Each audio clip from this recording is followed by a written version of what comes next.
Bon, bah voilà, bonsoir tout le monde. On va démarrer. On attendait un petit peu les retardataires parce que bon, c'est toujours les petites 5 minutes qui vont bien. Donc voilà, Il paraît qu'il y en a qui ont du mal à se connecter.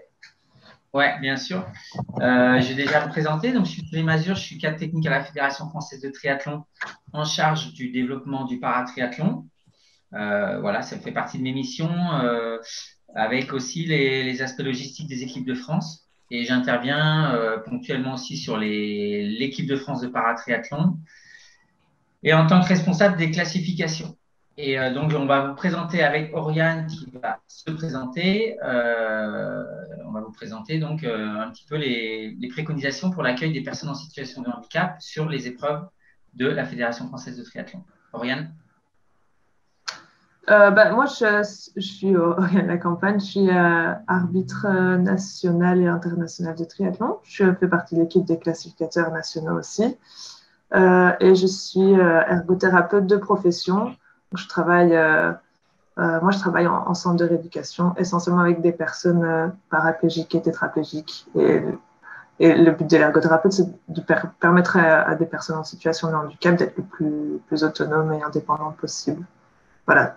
Donc, professionnellement, j'ai aussi un pied dans le monde du handicap, on va dire. Voilà, merci. Donc, en fait, l'idée à travers cette présentation, c'était de présenter un document qui existe depuis 2009 et qui s'étoffe d'année en année, on va dire, au gré de nos expériences et de nos retours, qui est un document qui s'appelle le cahier de préconisation pour l'organisation d'épreuves accessibles. Donc, c'est un document qui va être un petit peu revu, mis au goût du jour là, dans les prochains mois, je pense. En fait, l'idée, c'était un petit peu de le présenter, mais pas sous forme de document, mais sous forme de présentation voilà, en visio. Donc, on va aborder les thèmes suivants. Vous pouvez voir là, tout le monde voit hein, la présentation, sinon vous manifestez. Donc, les publics concernés, les modes de locomotion, les classes de handicap, pour un petit peu dresser le tableau quand même, pour qu'on sache de quoi on parle. Les aspects logistiques autour de l'épreuve, site de course, parcours, tenue de l'épreuve, la conduite de l'épreuve. Quelques mots qui seront plus particulièrement évoqués par Oriane sur les bénévoles et l'arbitrage sur ce type d'épreuve ou sur les épreuves qui accueillent des personnes en situation de handicap. Donc, on va dire des épreuves qui sont mixtes, puisque là, on va plutôt parler d'épreuves qui accueillent des personnes en inclusion avec les personnes valides. Et puis, je dirai quelques mots sur le label accessible.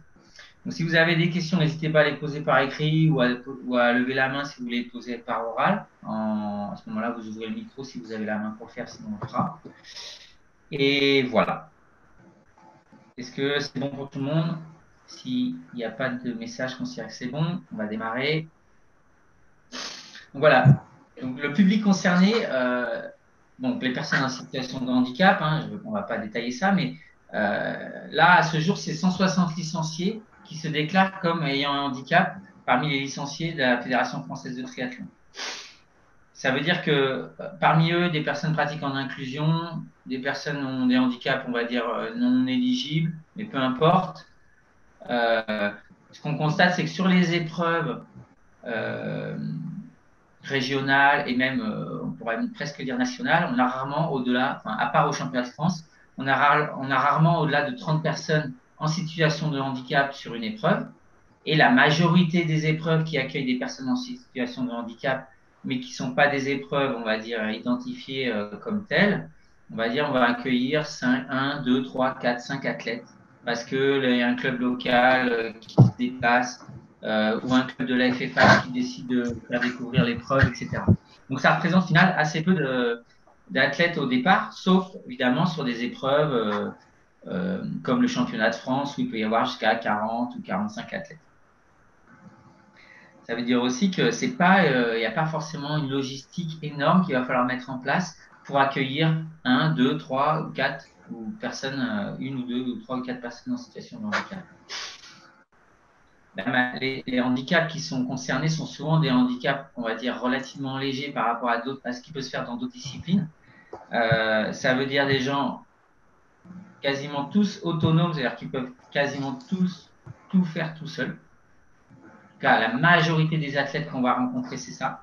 Donc, les athlètes qui vont pouvoir peut-être faire le moins de choses seuls, ça pourrait être soit des personnes en fauteuil, soit des personnes qui ont des hémiplégies importantes. Mais pour les fauteuils, ça va être, en général, ils arrivent à faire tout sauf peuvent être aidés dans leur transfert de temps en temps. Voilà. Des personnes qui souvent se déplacent accompagnées. Donc, c'est aussi quelque chose qu'il faut prendre en compte. Ça veut dire que bien souvent, on n'a pas forcément besoin de leur proposer un bénévole pour les aider autour de l'épreuve. Par contre, c'est vrai que ça peut être des personnes assez stressées. On va dire déjà des valides novices sont relativement stressés à l'approche de leur premier triathlon. Je pense qu'on l'a tous vécu.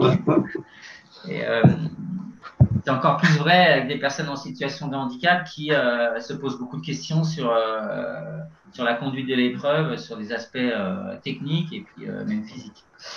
Voilà. Ouais, et qui parfois ne sont pas en situation de handicap depuis très très longtemps aussi, donc oui. ils ont des questions supplémentaires. Oui.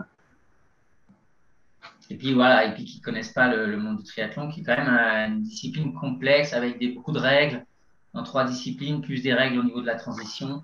Et là, je ne parle même pas des règles au niveau de la classification. Donc, justement, la classification. Koun avait une question. Qu'est-ce qu'il y a et les primo-accédants. Est-ce que Koun veut préciser sa question? Oui, mais tu l'as abordé. Je veux dire, tu as généralisé sur effectivement la plupart des pratiquants qu'on rencontre sont très aguerris. Maintenant, ce qui est important pour nous en termes de développement, c'est aussi les primo-accédants qui, eux, ont des inquiétudes diverses et variées, autant sur les adaptations qu'ils ne connaissent pas forcément toutes, comme Lauriane l'a dit, comme effectivement les aspects réglementaires et parfois les aspects sécuritaires, parce qu'ils sont un peu en panique et ils disent, et s'il m'arrivait quelque chose, comment tout ça se solutionne? Voilà. Mais vous l'avez abordé. Ouais, merci Koun. Donc au niveau des classifications, on ne va pas aller beaucoup dans le détail, mais sur les épreuves de type championnat ou épreuve internationale, c'est la fédération, alors WT, ça veut dire World Triathlon, c'est le nouveau nom de l'ITU depuis le mois de novembre dernier. Donc, c'est la classification officielle qui prend en compte les handicaps selon des points, enfin selon l'impact du handicap sur la pratique. Sur les épreuves, on va dire locales, régionales, on peut utiliser cette classification, c'est-à-dire qu'on peut, si les athlètes qui sont présents ont déjà été classifiés, on peut utiliser cette classification pour le classement, ou on peut utiliser une classification simplifiée qui a été mise en place par la FF3, qui se base uniquement non pas sur l'impact du handicap, sur l'impact du handicap sur la capacité à pratiquer, mais sur le mode de locomotion. Donc c'est une classification, on va peut-être par la suite. Voilà, qui permet de faire des classements sans finalement connaître tellement le monde du handicap. Il suffit de poser la question à l'athlète comment tu vas pratiquer l'épreuve et on peut la mettre on peut faire un classement sur la base des modes de locomotion. Donc par exemple à gauche, c'est les différents modes de locomotion qu'on peut rencontrer pour le moment en paratriathlon. Donc il y en a 3 qui concernent des catégories officielles de World Triathlon.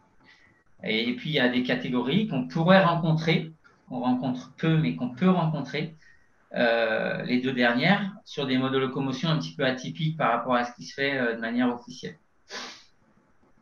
Donc, imaginons une personne qui a un handicap comme une personne de petite taille, qui n'est pas du tout un handicap qui est pris en compte dans la classification, et qui arrive sur un triathlon et qui voudrait pratiquer, mais il y a un handicap avéré quand même, on va dire cette personne, sans connaître finalement son handicap, même si celui-là il saute aux yeux, on va la mettre dans la catégorie debout. On va lui proposer d'être classée avec les personnes debout. Alors effectivement, c'est des catégories plus grossières, parce que ça inclut beaucoup plus de handicaps différents au sein de même classe. C'est-à-dire dans la catégorie debout, on pense des personnes très peu handicapées, une main en moins, mais avec des personnes beaucoup plus handicapées. mais ça a le mérite de permettre à un organisateur de faire un premier niveau de classement. S'il a des athlètes de handicap très différents et des athlètes qui n'ont pas été classifiés officiellement, et aussi s'il ne connaît pas tellement le monde du handicap, il se base uniquement sur le mode de locomotion et on va dire que ça peut réellement faire l'affaire sur des épreuves de découverte, etc. Sachant que croisé avec ça, le fait qu'il y a assez peu, quand même un nombre de participants assez faible au départ, en général, voilà, c'est une solution qui peut convenir dans beaucoup de situations en fait.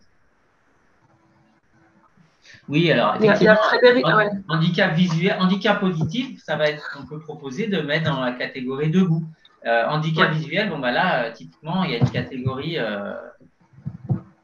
il y a plusieurs catégories en World Triathlon, mais en termes de mode de locomotion, on va regrouper toutes les personnes qui ont une déficience visuelle dans la catégorie handicap visuel qui court en tandem et accompagné avec un guide. Voilà. Ça, c'était pour la question de Frédéric Montagny. Et pareil pour les handicaps plus cognitifs et mentaux. On peut considérer qu'ils sont dans la catégorie debout aussi. Voilà. Donc, c'est vrai que voilà, hein, on voit bien que là, ça fait un grand écart dans cette catégorie en fonction des avec des handicaps très, très différents et parfois lourds et parfois légers. Mais bon, voilà, c'est un premier niveau de classement. Après, nous, la Fédé Triathlon tient la liste des personnes déjà classifiées au niveau. Ah, oui, désolé. Elle tient la liste des personnes classifiées. Donc, on peut un organisateur, sachant qu'il y a des personnes handicapées qui viennent pratiquer, peut nous demander les catégories des athlètes qui ont déjà été classifiés. Et si tous les athlètes ont déjà été classifiés, bah, à ce moment-là, il est plus pratique d'utiliser la classification World Triathlon. Est-ce que c'est clair? Je ferme juste la porte. Ah. Ouais. Moment de tendresse. Ouais. Logistique autour de l'épreuve. Donc, relation avec les athlètes. Donc, nous, on conseille toujours à un athlète qui nous pose des questions par téléphone ou par mail, on l'invite toujours à contacter l'organisateur et aussi l'organisateur à contacter l'athlète. Encore faut-il qu'il sache que c'est une personne qui a un handicap, mais c'est vrai qu'il y a beaucoup de problèmes ou d'adaptations qui trouvent solution juste par un échange assez bref par téléphone. Ça rassure à la fois l'organisateur, à la fois l'athlète sur qu'est-ce qu'il va trouver, qu'est-ce qui peut être mis en place, qu'est-ce qu'il a besoin, mais en général, les athlètes ne sont pas tant revendicateurs de besoins que ça, sauf des besoins qui peuvent leur permettre d'accéder à la pratique. Donc voilà.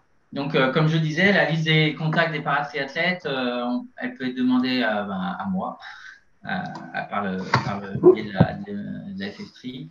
Et puis, comme ça, on peut vous envoyer éventuellement la liste pour que vous puissiez déjà faire connaître éventuellement l'épreuve ou envoyer un mail précisément à ces populations de paratriathlètes. Donc, effectivement, ça permet de connaître donc, les besoins et l'absence de besoins. Donc, parfois, l'athlète va dire non, mais moi, je viens avec quelqu'un, voilà, j'ai pas besoin d'une toilette spécifique aux personnes handicapées, j'ai l'habitude. Donc, voilà, moi, c'est un conseil qu'on donne, c'est vraiment de prendre contact. Bon, effectivement, pour se rassurer également. Donc, pour les aspects logistiques, donc vraiment pratique sur la mise en place de l'épreuve et de l'organisation. Donc, il y a un certain nombre de préconisations qu'on vous présente. Mais je reviendrai à la fin sur le label. C'est-à-dire que là, on va exposer toutes les bonnes pratiques, mais toutes ne sont pas nécessaires pour accueillir une personne en situation de handicap. Déjà, ça dépend des handicaps. Il y a des handicaps qui vont nécessiter moins d'adaptation que d'autres. Et puis, si on parle du label, le label regroupe les préconisations, mais là, ça devient plus des préconisations dans le cadre du label, mais des demandes, un cahier des charges. On va dire, qu'on avait considéré comme le niveau plancher pour faire un accueil de qualité suffisante pour que les personnes puissent pratiquer. Et on peut mettre en place des choses en plus de celles qui sont demandées dans le label, et c'est ça qu'on va vous présenter, c'est vraiment tout ce qui peut être un peu mis en place et un petit peu les préconisations. Donc, pour ce qui est des places de stationnement, voilà, donc on préconise effectivement de prévoir des places de type places pour les personnes en situation de handicap. Donc, ça veut dire prévoir l'ouverture des portières et des coffres pour les fauteuils qui doivent descendre, les coffres où il faut sortir du matériel qui parfois est long en termes de taille. Et puis le plus proche possible du site parce que effectivement, on sait que pour certains types de handicap, c'est fatigant de marcher ou de se déplacer. C'est une fatigue du quotidien. Donc les toilettes accessibles. Donc on en trouve en général parfois dans des organisations qui sont attenantes à des bâtiments sportifs, etc. On peut en trouver. Sinon, on peut en prévoir des amovibles. C'est là aussi où on se dit, ouais, ça c'est quand même une contrainte importante. Parfois, quand c'est un triathlon qui s'opère dans un milieu naturel et très, on va dire, rural. Mais effectivement, si on prend contact auprès des athlètes, on peut se rendre compte qu'ils n'en ont pas forcément besoin en fonction du type de handicap. Donc là, ça peut lever déjà une difficulté. Au niveau des dossards, donc, on préconise, c'est vrai, de regrouper les athlètes ayant un handicap un peu dans la même zone du parc, donc pour plusieurs raisons, pour des questions d'organisation, mais aussi pour favoriser les échanges entre eux. C'est pas pour les mettre à l'écart du tout, c'est pas du tout l'idée. C'est aussi parfois c'est un moment où ils peuvent rencontrer, échanger de l'expérience, des astuces sur le matériel, etc. Ça marche beaucoup. Hein. Il y a la communauté des paratriathlètes. Vraiment, c'est des gens qui échangent pas mal entre eux. Et ça, c'est quelque chose qu'on avait pas mal discuté ensemble avec Cyril aussi, puis avec d'autres personnes. Ça dépend vraiment de la configuration de l'aire de transition, évidemment. Parce que sur une aire de transition, vraiment avec pas beaucoup de place, ça peut se réfléchir différemment s'il y a plusieurs paratriathlètes avec du matériel imposant. Globalement, les paratriathlètes qui ont beaucoup de matériel et qui ont besoin vraiment de beaucoup plus de place, c'est les paratriathlètes mal et non-voyants et ceux qui courent en fauteuil, quoi. Globalement. Mais bon, ça se réfléchit un peu au cas par cas. Exact. Tu as bien fait de le préciser. Les dossards et les bonnets repérables. Donc, en fait, l'idée, c'est d'identifier les athlètes en situation de handicap. Alors, non pas pour les montrer du doigt, c'est pas du tout l'idée, hein, évidemment. C'est plutôt pour des questions de sécurité, parfois dans l'eau, pour que les organisateurs, les personnes en charge de la sécurité et les autres pratiquants puissent savoir qu'il y a des personnes qui peuvent être des fois un peu plus vulnérables. Ça, c'est un premier point. Et puis même en dehors de l'eau, on peut imaginer, et c'est aussi pour ça qu'on avait pensé cette préconisation, c'est des personnes, par exemple, sourdes, à qui on dit, on crie quelque chose du genre je vais doubler à droite, je vais doubler à gauche, etc. Et qui finalement, c'est un handicap invisible, donc personne ne peut savoir que ces personnes ne peuvent pas entendre qu'on va leur dire quelque chose et ça peut créer des accidents. Donc l'idée, c'était, on avait mis en place aussi, et c'est toujours d'actualité, mis à disposition des organisateurs qui le souhaitent, des autocollants qu'on peut rajouter sur le dossard, qui marquent paratriathlète, qui permettent de pas acheter des dossards particuliers, mais de juste de coller quelque chose sur le dossard pour qu'on puisse savoir que la personne a un handicap. Et donc, après, ça peut être juste l'organisateur fait un message au micro au moment du briefing. C'est sympa aussi de dire, ah bah voilà, on accueille un paratriathlète. Sachez prendre note que le dossard numéro tant, pratique son premier triathlon. Bon, en général, ça met un petit peu d'ambiance et tout. Voilà, c'est aussi une manière de mettre un peu la lumière sur ces gens qui se mettent à pratiquer un sport qui est quand même pas des plus simples. Voilà. Et par rapport au dossard et au bonnet repérable, c'est aussi un outil intéressant pour l'équipe d'arbitre, parce que souvent, l'arbitre, s'il y a un petit peu des règles spécifiques ou des conditions spécifiques de pratique, en général, l'arbitre principal, il a évoqué avec son équipe d'arbitre, mais pour autant, il ne va pas les présenter l'athlète à toute l'équipe. Et donc, s'il y a un dossard différent, un bonnet différent, c'est quelque chose qui peut faciliter la tâche. Pareil pour l'organisateur qui a expliqué à ses bénévoles que tel athlète...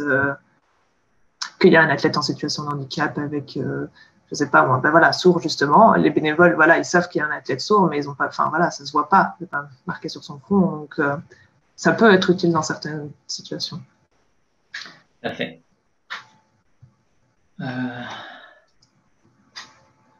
Donc, toujours dans ces aspects logistiques, les classements et les récompenses. Donc, je vais juste regarder ce qu'il y a. Donc voilà, l'idée c'est d'inclure les paratriathlètes dans le classement Scratch, en plus du classement paratriathlon s'il y a un classement paratriathlon, parce que bah voilà, ils souhaitent aussi, eux, comme tout autre athlète, se comparer à ceux qui sont devant et ceux qui sont derrière, hein, même parfois en faisant abstraction du handicap. Voilà, donc prévoir une rampe d'accès au podium ou sur le sol, voilà, ça c'est l'aspect très pratique. Le type de récompense, ça c'est au libre choix de l'organisateur. Nous, on fait une recommandation sur le principe soit du mode de locomotion, puis après, en termes de podium, de peut-être pas récompenser 3 athlètes s'il y a 3 athlètes, mais voilà, nous on propose ce type de mise en place. Un athlète récompensé s'il y a moins de 3 athlètes classés. 2 athlètes récompensés s'il y a moins de 4 athlètes classés. Et 3 athlètes à partir de 4 athlètes classés. Donc par catégorie, soit de locomotion, soit de handicap, ou alors si l'organisateur ne fait pas de classement par rapport à la catégorie, utiliser un classement Scratch para-triathlon. Et plutôt faire le podium paratriathlon en premier, pas que tout le monde soit parti au moment où on remet les 5 ou 6 dernières récompenses. On sait comment ça peut vite se vider au niveau des spectateurs, parfois quand c'est long.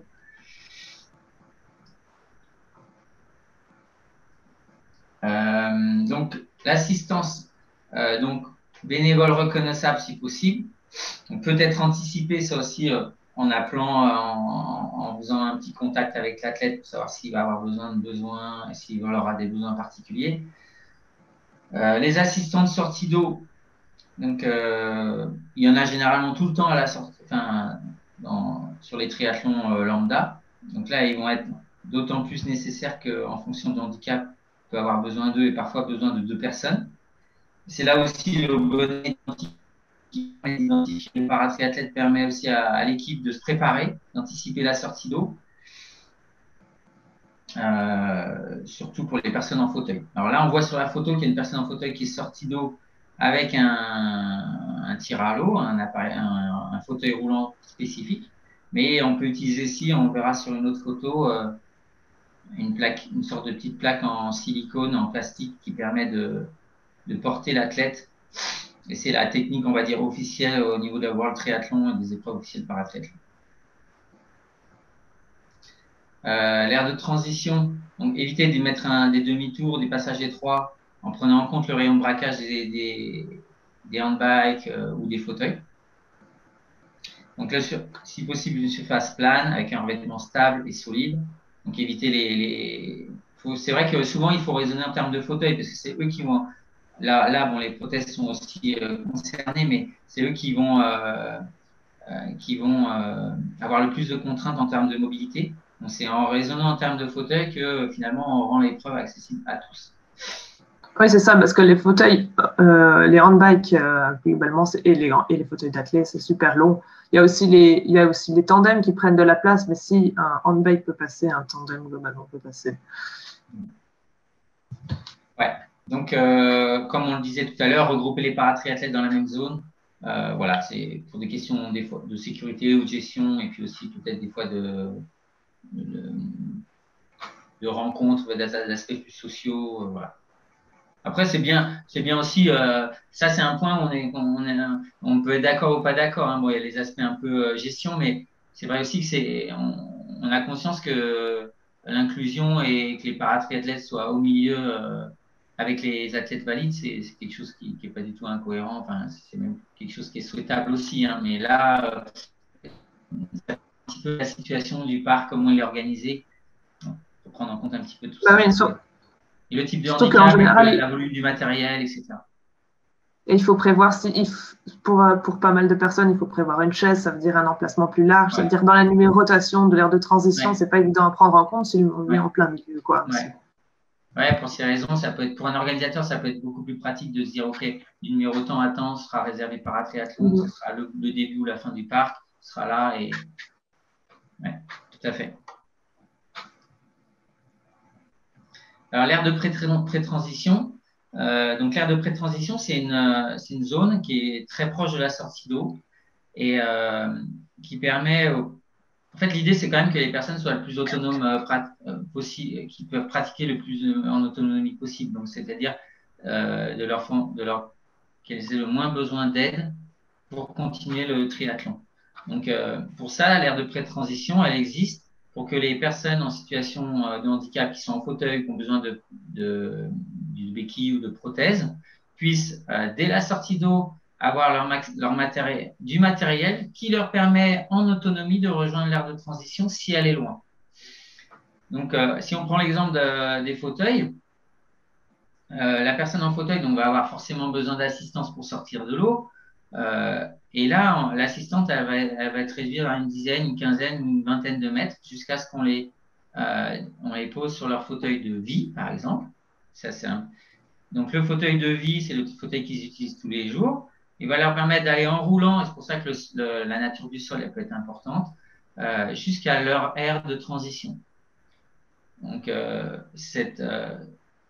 si possible, donc, ça se fait en autonomie, mais il peut y avoir, par exemple, sur ce parcours entre les deux, entre l'aire de pré-transition ou entre la sortie d'eau et l'aire de transition, des difficultés. Il est autorisé par l'arbitrage et par la réglementation que des zones délimitées autorisent quelqu'un à pousser le fauteuil. Par exemple, une partie un peu sablonneuse, une partie un peu en pente, on va dire, il va être délimité un début et une fin de zone sur laquelle une personne, un bénévole ou une personne qui assiste au niveau de la transition va pouvoir pousser le fauteuil cette partie-là. Donc là, après, on parlera de la transition après, mais il me semble d'ailleurs, est-ce que j'en parle? On peut en parler là. Donc après, la personne en fauteuil, on prend l'exemple de la personne en fauteuil qui, elle, est la personne qui a souvent la moins de mobilité, va rejoindre l'aire de transition. Donc l'idée, c'est de monter sur son vélo. Donc là, elle va avoir besoin d'aide en général. Et donc là, on va parler plus d'assistant de sortie d'eau, mais d'assistant de transition. En anglais, on dit handlers. Donc en fonction du type de handicap, de l'importance du handicap, est autorisé plus ou moins de personnes pour aider la personne au niveau de l'athlète au niveau de la transition.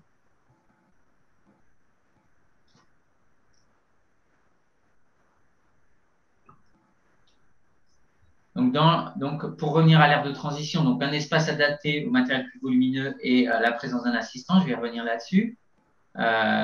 Donc, prévoir un siège pour parfois les transferts ou parfois pour que les athlètes puissent s'équiper plus facilement.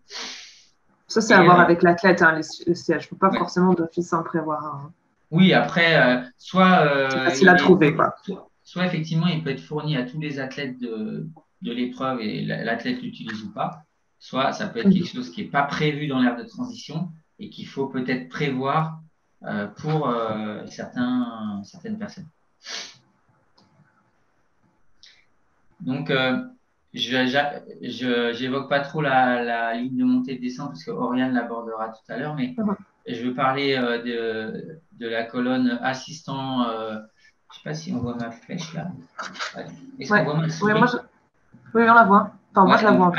Assistant préconisé hors championnat. Donc, on a une colonne avec les catégories World Triathlon. La première colonne, c'est les classifications simplifiées. La deuxième, c'est la réglementation au niveau de World Triathlon. C'est-à-dire qu'on voit que chez les tandems, c'est le guide qui fait office d'assistant. Donc, eux n'ont pas besoin de la pré-transition, mais uniquement au niveau de la transition.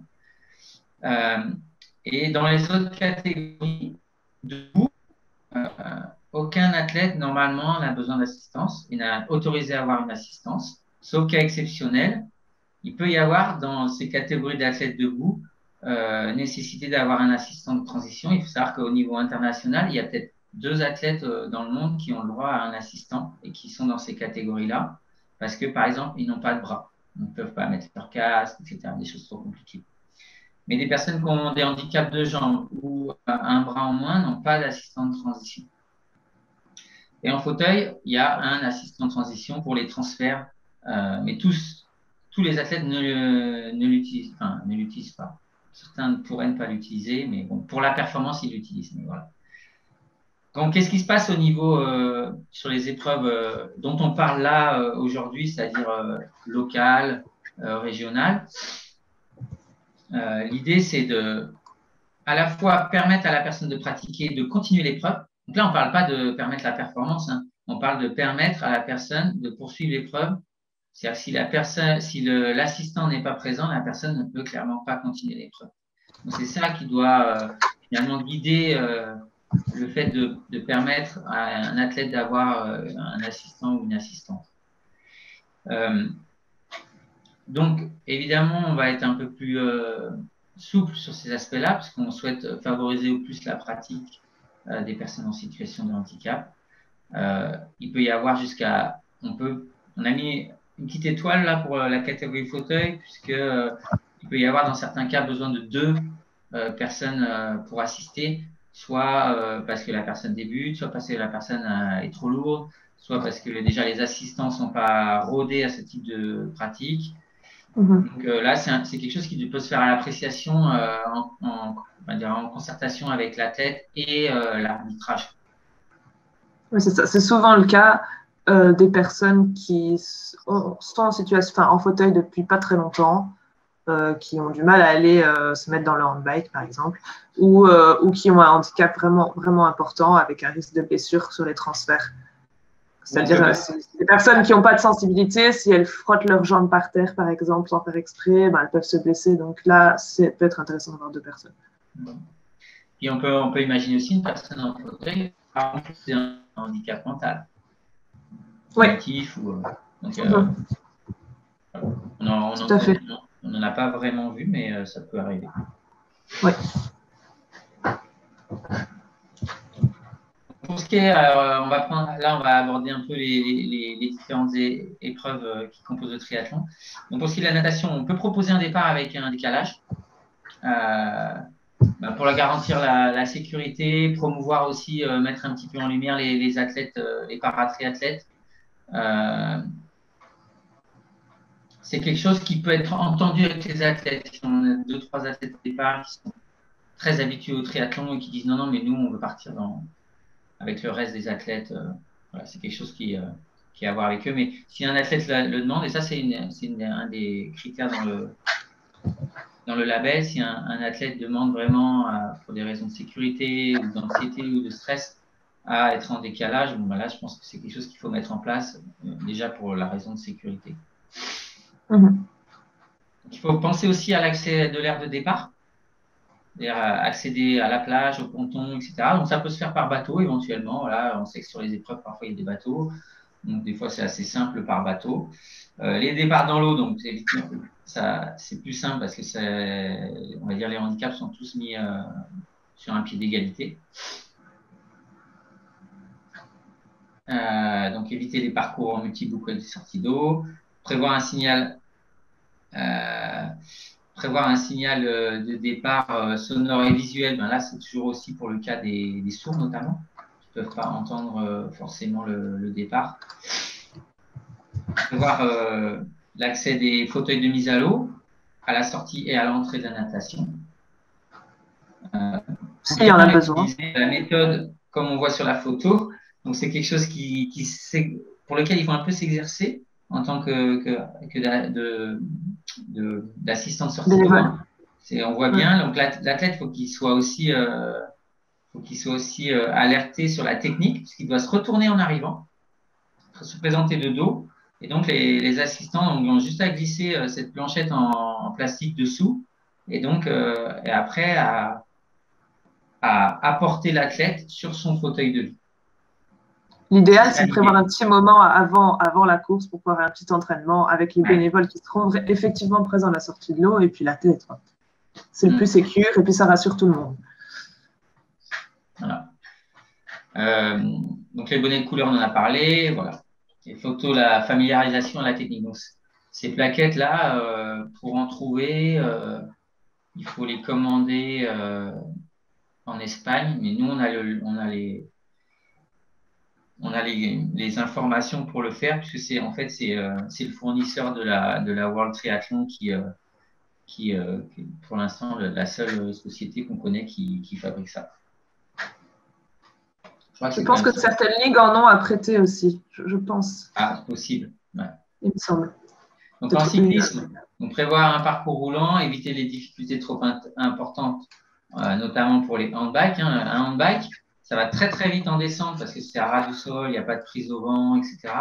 Par contre, un handbike, ça va très très doucement en montée. C'est très très dur les dénivellations. Donc il y a des préconisations qu'on fait en termes de pente, en termes de volume de difficulté. Les handbikes sont en général équipés d'un drapeau à l'entraînement, mais souvent les athlètes les enlèvent pour la compétition. Mais on peut aussi imaginer que l'athlète, pour se sentir plus en sécurité, prévoit d'en mettre un, surtout s'il débute. Bon, les épreuves maintenant sont quand même bien encadrées au niveau de la sécurité.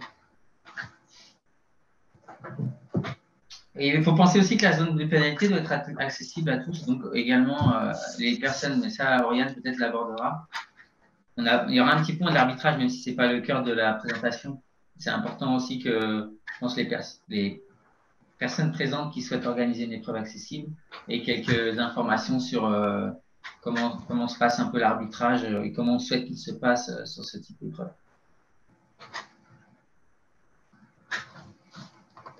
Oui, Kuhn nous dit qu'il y a une barre pare-choc à l'arrière des handbikes qui est obligatoire. Alors, il semble qu'elle n'est plus obligatoire. Elle n'est plus, elle est plus obligatoire. Elle est plus obligatoire. Donc, c'était une barre qui évitait qu'un handbike puisse rentrer, la roue avant d'un handbike puisse rentrer entre les deux roues arrière du handbike précédent. Et ceci étant, c'est au niveau de la tête, course et deux fauteuils qui soient au même niveau de performance. Pardon, rien. Ceci étant, Cyril, sur une épreuve ouverte à tout le monde, un vélo peut venir s'encastrer derrière sur un handbike. C'est vrai. Tu as complètement raison. Je suis toujours un petit peu sceptique sur le fait que ça a été supprimé, parce que tu arrives un peu plus vite qu'un handbike, tu lui montes dessus par l'arrière, tu fais mal à tout le monde. Non, mais tu as complètement raison de dire ça. Je pense que ça a été supprimé parce que le World Triathlon a une vision de la réglementation internationale, c'est-à-dire pour des athlètes de performants, avec des handbikes qui sont souvent seuls sur leur parcours, c'est-à-dire pas avec des vélos à deux roues. Et avec peu de densité aussi. Avec peu d'athlètes au départ, que des athlètes forts et peu d'athlètes, et en même temps des athlètes expérimentés, habitués à drafter, etc. Ils se sont rendus compte peut-être aussi qu'il n'y avait jamais eu de problème, mais c'est vrai que nous, en réglementation nationale ou locale, on pourrait préconiser ou même peut-être obliger cette règle. Ça nous empêche de le conseiller et de mettre à disposition des infos sur cette barre de sécurité, en fait. L'idée, c'est d'être un conseil aussi de sécurité. Pardon, Oriane? Je disais, rien ne nous empêche de conseiller et de mettre à disposition des athlètes et toutes les personnes qui sont en contact avec lui l'existence de cette barre de sécurité et pourquoi elle peut être importante, sans pour autant la rendre obligatoire avec les mesures et tout ça. Parce qu'en ITU, on faisait les mesures et tout à chaque fois. Ça prenait beaucoup de temps. C'est pas gérable sur une épreuve régionale de mesurer chaque fois. Je pense que quand tu achètes un handbike, j'imagine que c'est fourni avec. Oui. Je pense que oui. Systématiquement, c'est une obligation sur un handbike qui va sur la route. Ouais. Par contre, j'avais abordé un autre thème aussi, Cyril, si tu permets. C'est au niveau des handlers, c'est la taille des handlers. Parce que parfois, le bénévole, on peut être surpris par la taille d'un blessé médulaire. Parce qu'on le voit assis, on se dit, c'est bon, le mec, il fait 1m20. Sauf que quand tu le déplies, le mec, il fait 1m90. C'est parce qu'avant, il avait ses jambes. Mais elles sont toujours là. Et donc, ça peut être une vraie difficulté. Et parfois, on est confronté trop tard. Oula, je suis trop petit par rapport à l'athlète que je dois manutentionner. D'autant plus qu'il a ses jambes, mais en plus, elles sont encore plus fragiles que pour une personne valide. Ouais. Il n'est pas question de faire traîner les jambes par terre parce que le handler, il est trop petit. Ouais, c'est ça. Et d'où l'idée de l'entraînement aussi avant, parce que Ouais. si on s'en est pas rendu compte en amont de l'épreuve, on s'en rend compte à ce moment-là, quoi. Donc avant le Oui, début mais de l'épreuve. quand bien même on peut s'être entraîné, on ne s'entraîne pas avec l'athlète, Lauriane. Oriane, là rarement. Donc, Non, mais Ouais, c'est mieux quand même. on peut imaginer que sur des épreuves locales, euh, il y ait quand même un moment où les bénévoles, les arbitres et les quelques athlètes présents ouais, c'est ça, discutent tester autour avec de eux. comment je vais sortir de l'eau, ok, et au moment où la personne, par exemple, se met à l'eau pour s'échauffer, etc., on décide de prendre 5 minutes pour faire 2-3 réglages. C'est ça. Tout à fait. Course à pied, donc de la même manière, fauteuil roulant pour un parcours roulant. C'est vrai que parfois, alors c'est là aussi où une épreuve, la rendre accessible, c'est réfléchir en termes de fauteuil, parce que autant la natation, c'est la sortie d'eau qui va peut-être poser plus de problèmes, qui peut poser des problèmes. Autant le vélo en général, c'est sur des parcours, on va dire des routes. Alors il peut y avoir des trottoirs, mais il suffit de prévoir un bénévole ou deux pour passer les trottoirs, mais en général, c'est plutôt en course à pied que ça peut poser problème pour l'accès au fauteuil, parce que ça arrive très souvent qu'il y a des parcours qui mixent des parties en herbe, qui se finissent sur un stade ou dans un parc, avec des parcours pas toujours accessibles au fauteuil.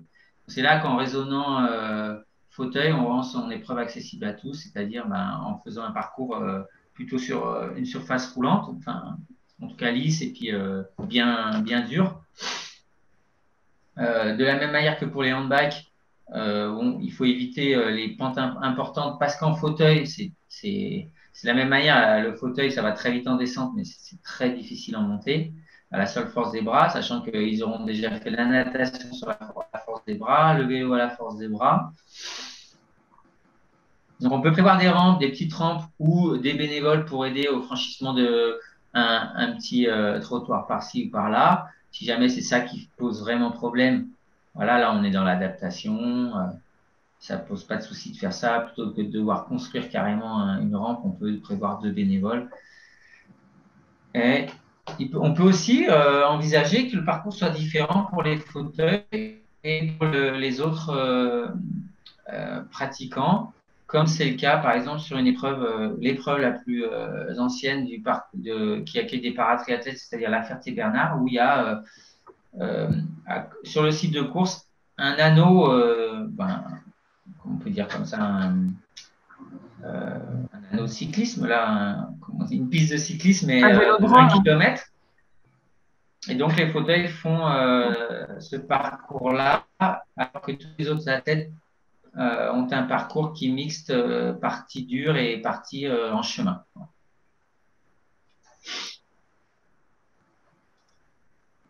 Pour la zone d'arrivée, donc bien prévoir que la zone doit être large et qu'il y ait un espace de décélération après la ligne d'arrivée. Il peut y avoir un sprint entre 2 fauteuils, ça peut arriver. Sur l'image de gauche, je crois que c'est une épreuve où il y a eu un accident justement parce que 2 fauteuils sont arrivés au sprint et ont roulé carrément sur une athlète qui arrivait en courant, elle, qui était devant eux et qui s'est décalée du côté où l'athlète pensait pas qu'elle allait se décaler et ça a créé un accident. Donc voilà, donc c'est des choses qui peuvent arriver, moins sur des épreuves locales parce qu'il y a beaucoup plus d'écart entre les athlètes, mais ça peut arriver. Mais ceci dit, il y a une très grosse différence de vitesse entre un athlète en fauteuil et un athlète qui court. Donc, voilà, un athlète en fauteuil va rouler ou courir. Allez, un athlète de haut niveau, ça va courir à 20 km/h, voire même peut-être plus, sur certaines parties rapides.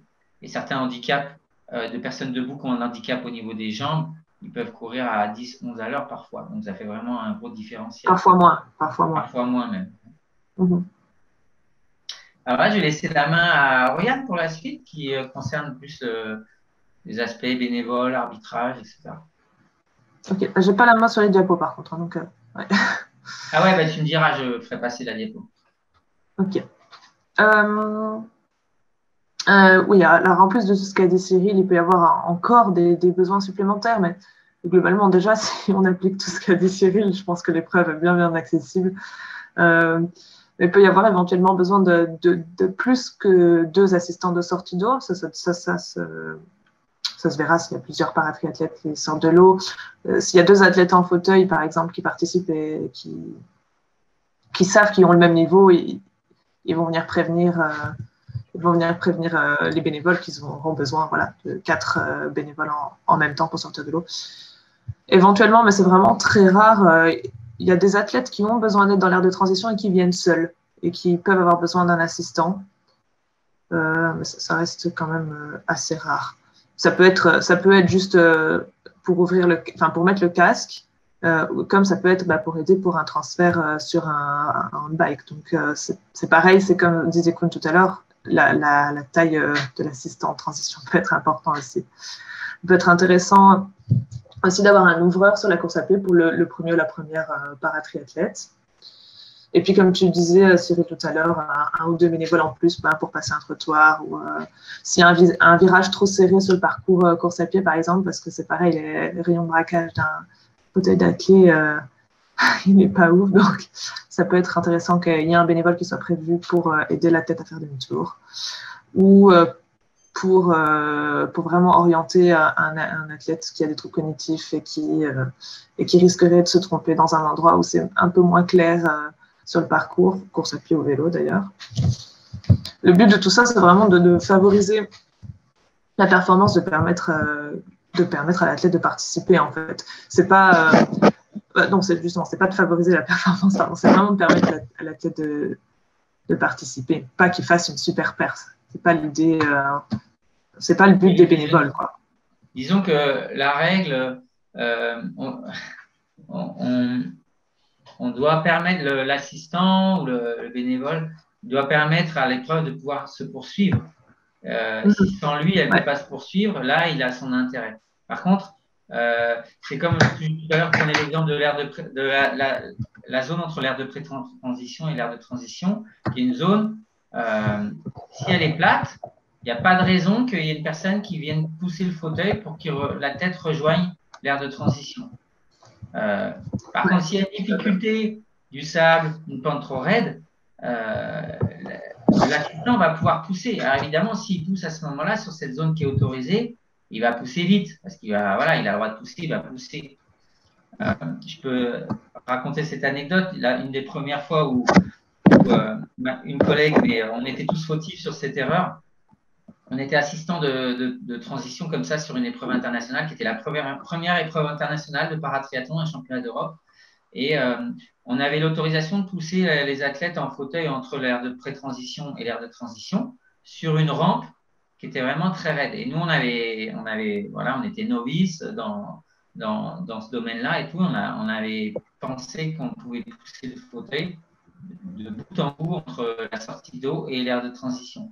Et donc, ma collègue qui a pris à cœur de favoriser au mieux la performance sur la zone où elle pensait avoir l'autorisation de pousser, a poussé, mais super vite l'athlète en fauteuil.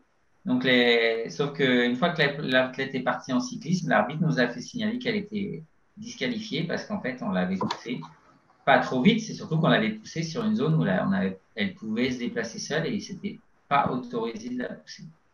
Donc voilà, donc, tout ça pour illustrer que on est toujours sur aussi permettre l'autonomie. Tout à fait.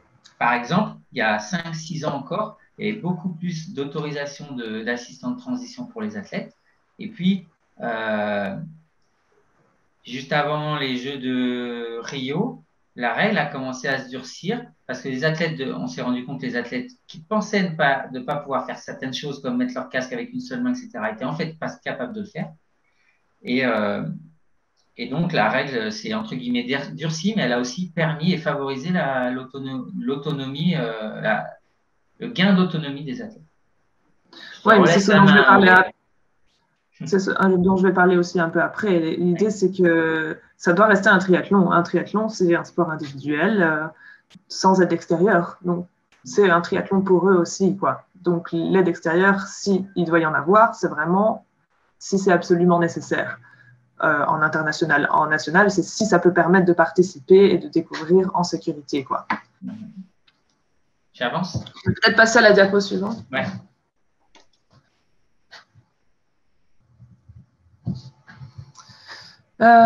Au niveau oui, pour les bénévoles, il n'y a pas vraiment de compétences particulières à avoir. L'idée, c'est de pouvoir s'adapter à la situation parce qu'une situation n'est pas une autre.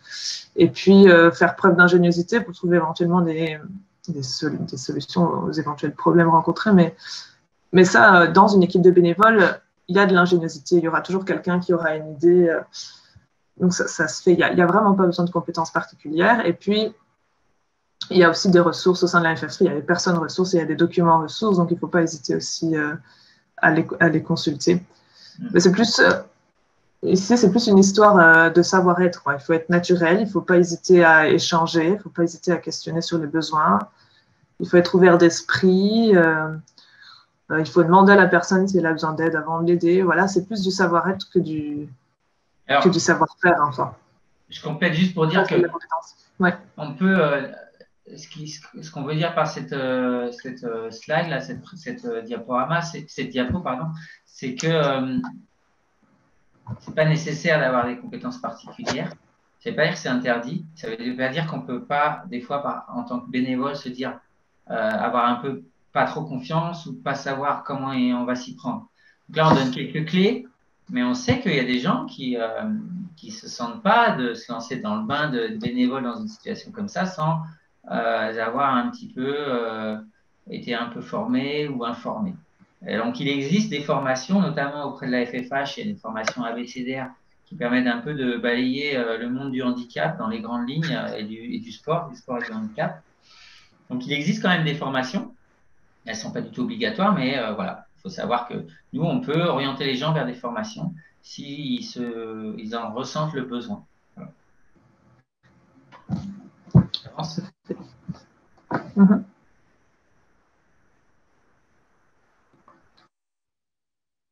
Il y a une question.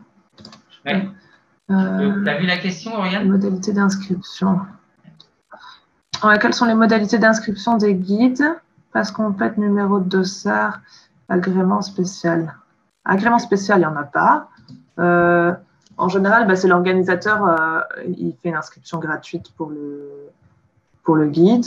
Après, il faut que le guide qu'il ait soit une licence, soit un pass compétition. Il n'y a pas de modalité particulière sinon. Je ne sais pas si je réponds directement à la question. En fait, au niveau de l'inscription, je pense que la question, c'était aussi de dire est-ce qu'il faut payer 2 fois l'inscription quand on a un guide et un athlète? Donc, nous, Non. Enfin, bon, après, ça appartient à l'organisateur. La capacité de l'organisateur, ça reste la décision de l'organisateur.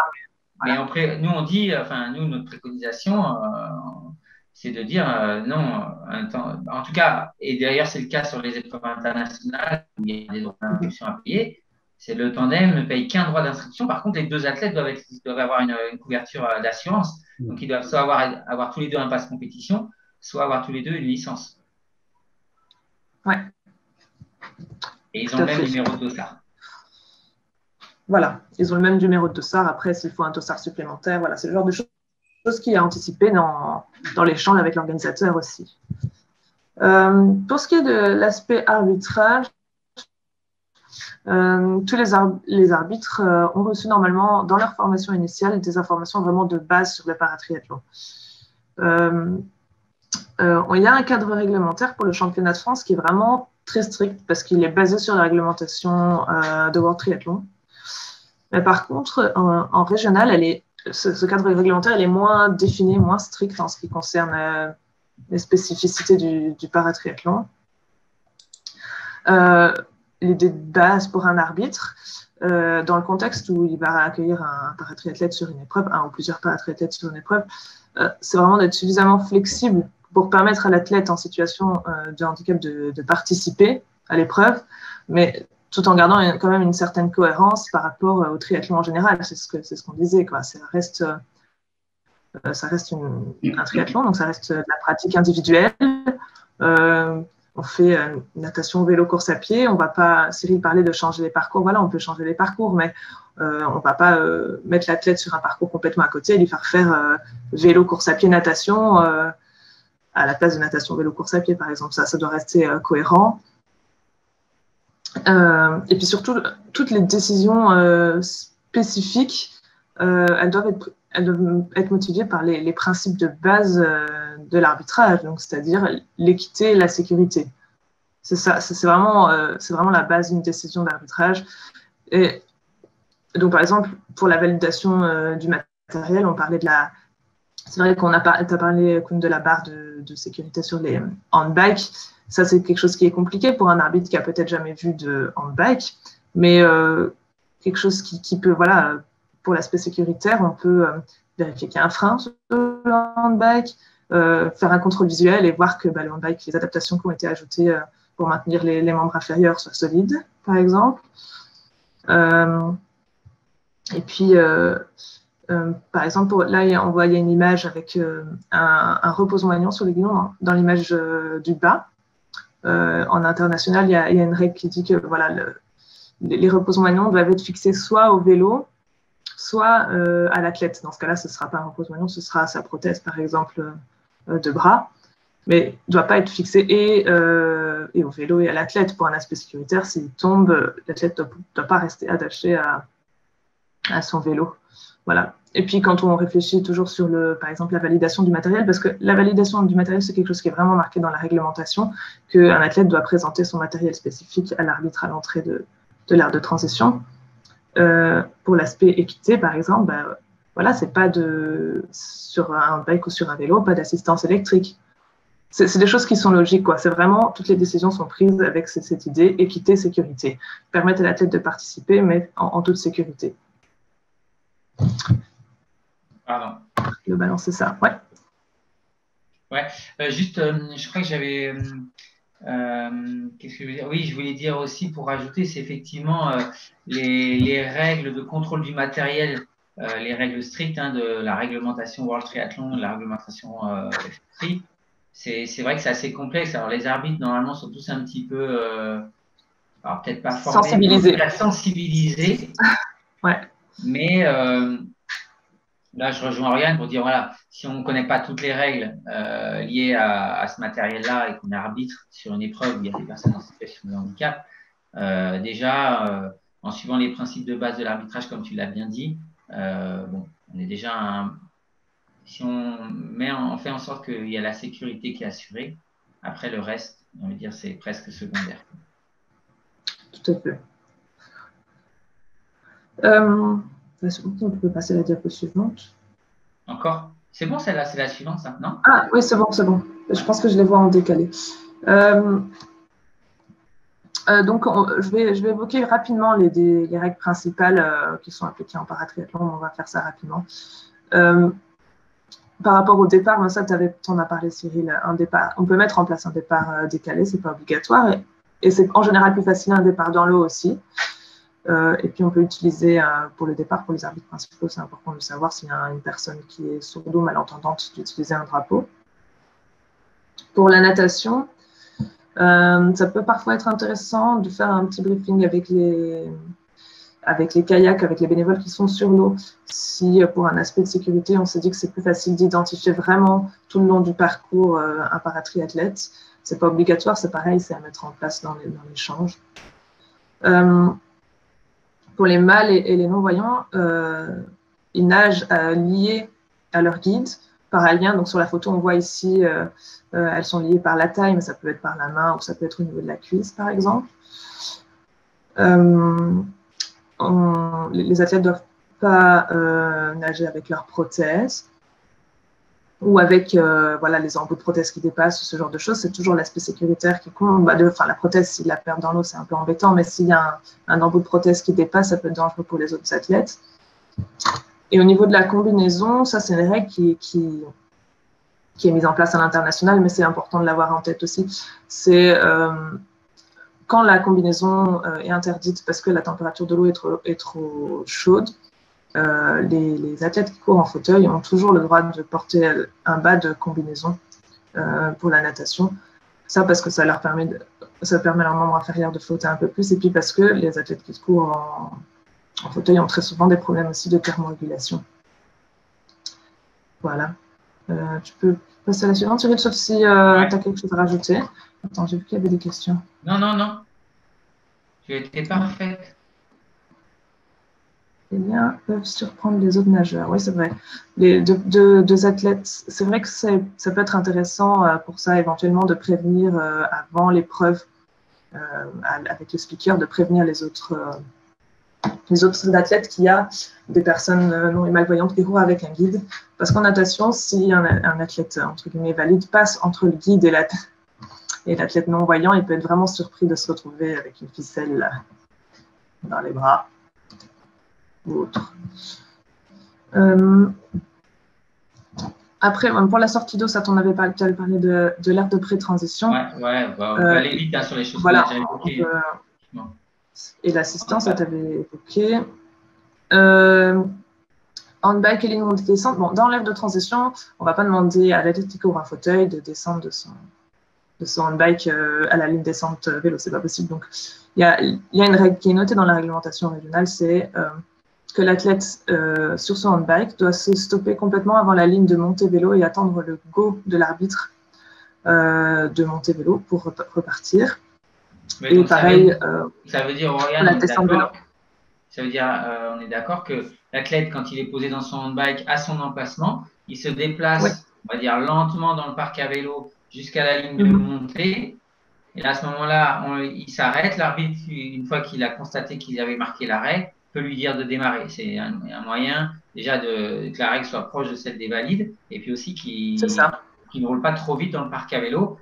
Et pareil pour quand ils reviennent de leur parcours vélo, et pas pareil par contre quand ils partent en course. Et pas pareil quand ils partent en course. Non, mais bon, pas pareil quand ils partent en course, mais l'idée c'est qu'ils ne démarrent pas en trombe non plus.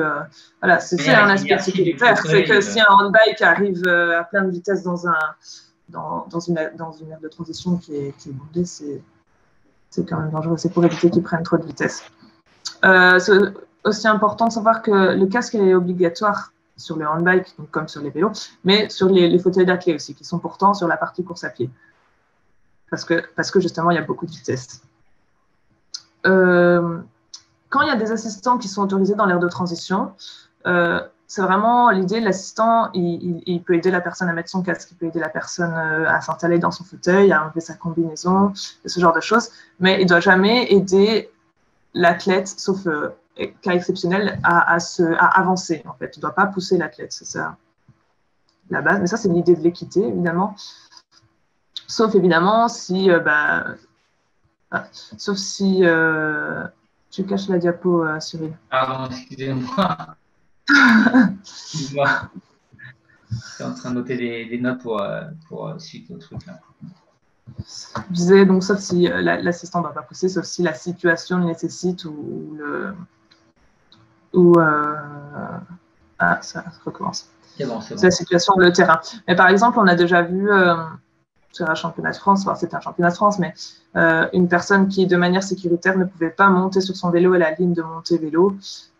Et juste à côté de la ligne de montée vélo, il y avait un plan d'eau qui n'était pas sécurisé et la personne avait des problèmes d'équilibre.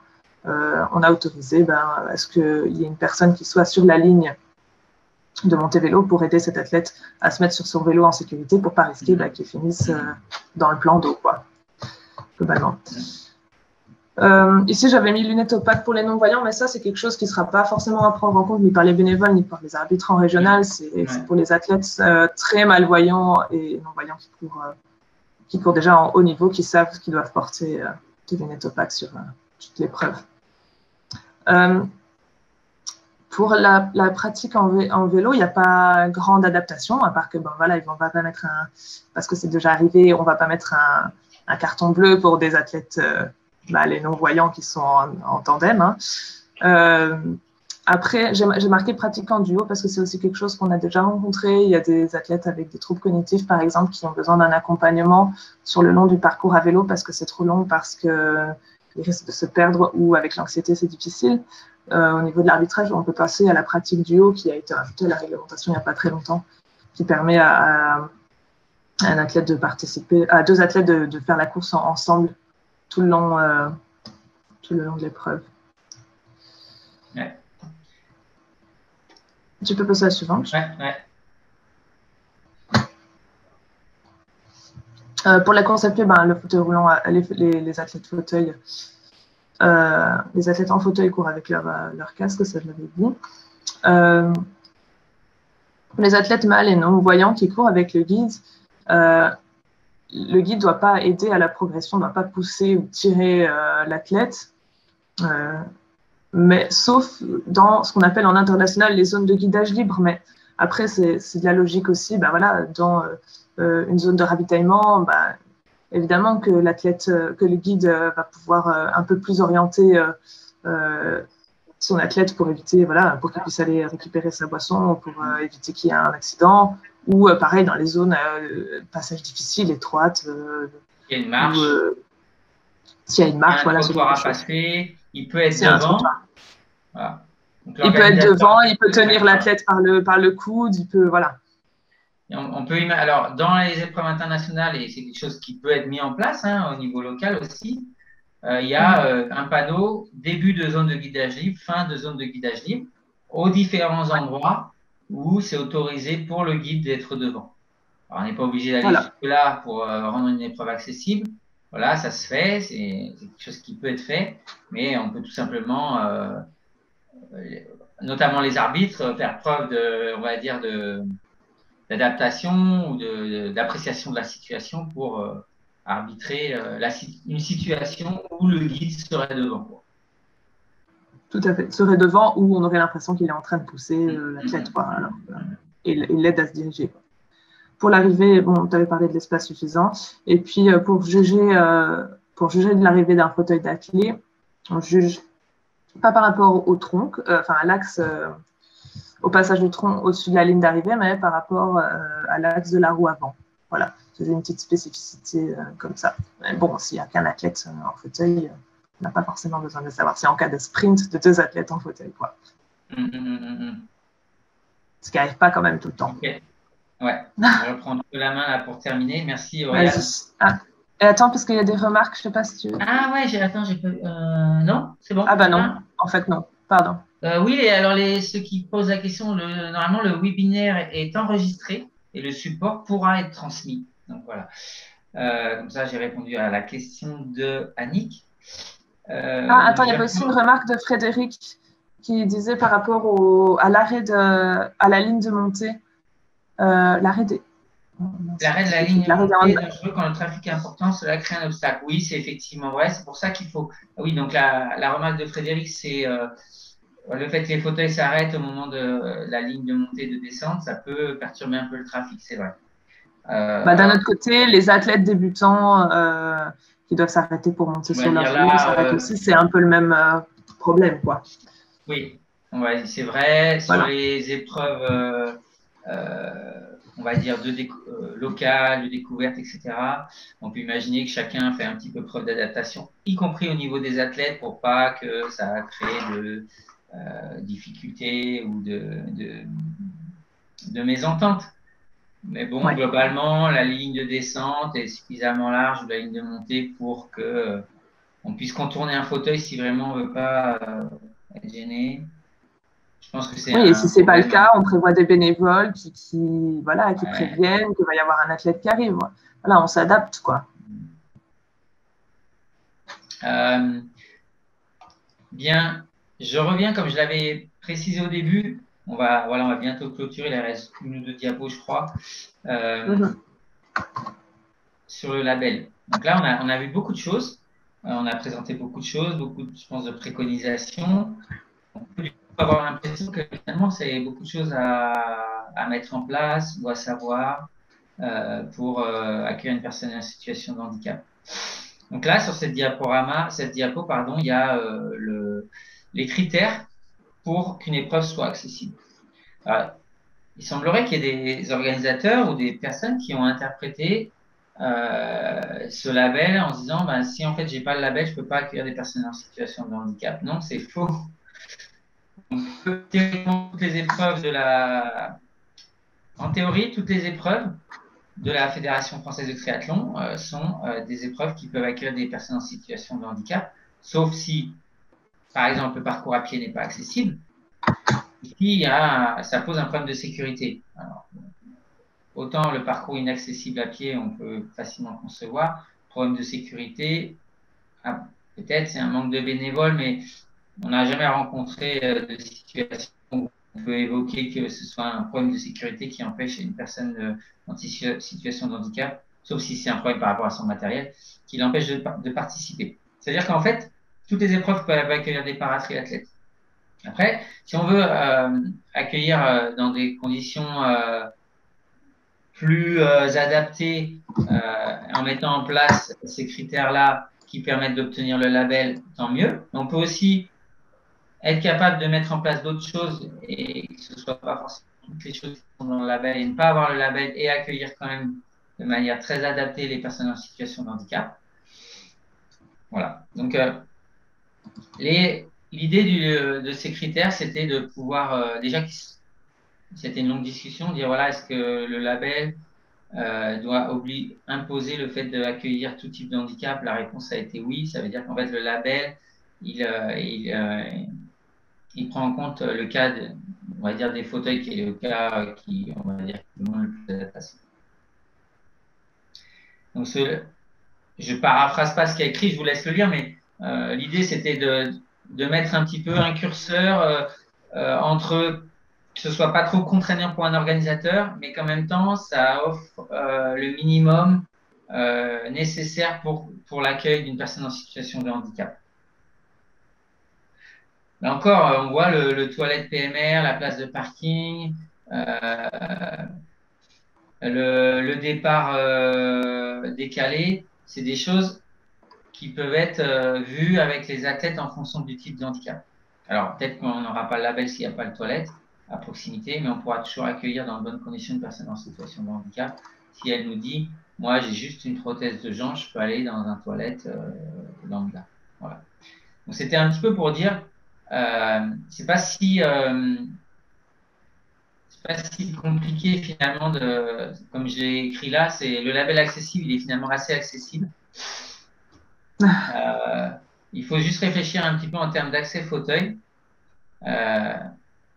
Et puis, finalement, je pense que c'est pas si difficile à mettre. C'est pas beaucoup de choses en plus que ce qu'on met déjà en place pour accueillir des personnes valides quand on organise. Et puis, en termes de savoir-être, de posture, voilà, faire preuve de pédagogie et de bonne humeur et naturel. Et puis, c'est vrai aussi, et ça, c'est quelque chose que Oriane, je ne sais pas si tu l'as dit, mais on avait dit qu'on le dirait, c'est par rapport à arbitrer une personne en situation de handicap. Je ne sais pas si tu l'as dit ou si j'étais absent à ce moment-là, mais on avait dit, voilà, parfois les arbitres, et on peut dire la même chose des bénévoles ou des gens qui sont dans l'entourage, ils vont avoir un comportement différent parce que la personne a un handicap, pas oser mettre une pénalité, alors qu'il y a vraiment quelque chose une infraction manifeste. Même si on est dans l'idée de favoriser la pédagogie pour donner envie aux gens de pratiquer, parfois il faut appliquer la règle et dire voilà, il faut agir naturellement, que la personne, le handicap, ça va pas être le filtre du comportement qu'on doit avoir avec la personne dans la relation. Il ne faut pas hésiter pour autant, si c'est difficile, voilà, à en faire part et à déléguer certaines tâches à d'autres personnes. Une personne ayant un handicap, on peut la sanctionner si elle a fait une faute au niveau de l'arbitrage. Et voilà, il faut juste agir comme on agirait avec une autre personne. Il faut penser, c'est un athlète avant tout, quoi. Ouais. C'est un athlète débutant. Si c'est un athlète qui fait sa première compétition, donc on se comporte comme avec un athlète débutant qui vient commencer, qui est un peu perdu, qui ne connaît pas le matériel, qui ne connaît pas les règles. Même chose, quoi. C'est soit un athlète débutant ou si c'est un athlète de l'équipe de France, ben voilà, c'est un athlète expérimenté qui vient participer comme n'importe qui, quoi. Voilà. Donc le message, c'est ne pas avoir peur d'accueillir une personne en situation de handicap. Les choses se font en général beaucoup plus simplement que ce qu'on imagine quand on a des fois un petit peu peur du monde du handicap parce que c'est un monde qu'on ne connaît pas bien. Moi, je le sais parce que j'ai commencé comme ça. Et donc, et que finalement, c'est un peu de bon sens et puis de naturel.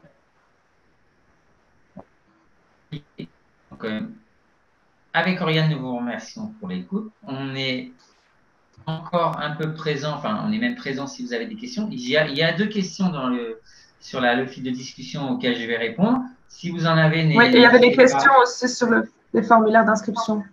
Ah, je ne les ai pas vues.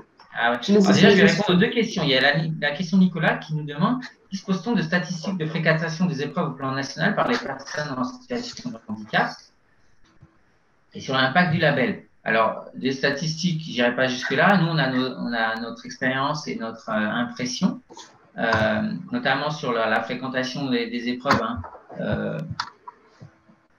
On va dire que la majorité des épreuves c'est ce qu'on disait tout à l'heure, qui accueillent des personnes en situation de handicap, vont voir maximum 5, 6 athlètes qui vont arriver.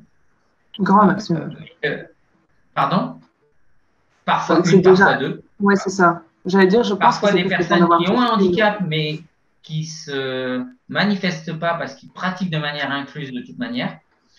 Et le grand écart, c'est voilà, un championnat de France, ça va être autour de 40, voire 50 dans les bonnes années, athlètes au départ, avec des vagues différentes, puisque c'est une épreuve vraiment ouverte que aux paratriathlètes, l'épreuve. Donc il y a des vagues par catégorie, etc. Après, pour répondre à la question de Christelle, on parle d'accessibilité en triathlon. Est-ce que ce sont les mêmes critères que les autres disciplines de la fédération aquathlon, duathlon, swimrun? Alors c'est vrai qu'on s'est beaucoup focalisé sur le triathlon dans notre présentation, mais bon, il est facile de décliner nos préconisations sur un aquathlon, sur un duathlon. Alors sur un swimrun un peu moins, c'est un peu différent, mais on peut réfléchir à la question. On ne l'a pas fait. On l'a pas fait parce que c'est vraiment une pratique qui est pour les paratriathlètes à la marche, même si on peut quand même dire que une de nos athlètes d'équipe de France, Élise Marquis, avec 2 prothèses double amputée tibiale, c'est-à-dire 2 prothèses sous les genoux, a fait un swimrun il y a 1 an ou 2 avec parcours trail et avec une personne qui l'accompagnait, son partenaire de swimrun. Et c'était un beau défi. Donc c'est possible avec en plus une personne qui a un handicap qui n'est pas des plus simples sur la partie course à pied notamment. Et après, sur la sortie d'eau et tout ça. Ouais.